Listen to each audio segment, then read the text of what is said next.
বিখ্যাত সাহিত্যিক ও কবি সুনীল গঙ্গোপাধ্যায়ের লেখা একটি ছোটদের কবিতা আজ আমি পাঠ করে শোনাব। কবিতা রাজা আর সেপাই। শুরু করছি। সেপাই এসে যেই দাঁড়ালো, রাজা বললেন সেলাম। সেপাই বলল, হঠাৎ যেন বিড়ির গন্ধ পেলাম। রাজা বললেন, রামো রামো, বিড়ি তো নয়, মূলো। সেপাই বলল, গোফের ডগায় জমছে কেন ধুলো? রাজা বললেন, কমলা আপেল আনবো কয়েক ঝুড়ি।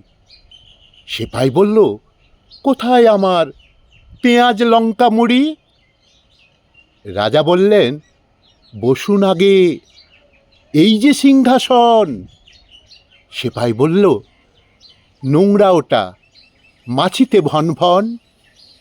রাজা বললেন, মাছি কোথায়, ওগুলো সব পাখি। সেপাই বলল, কাজে কম্মে দিচ্ছ তুমি ফাঁকি।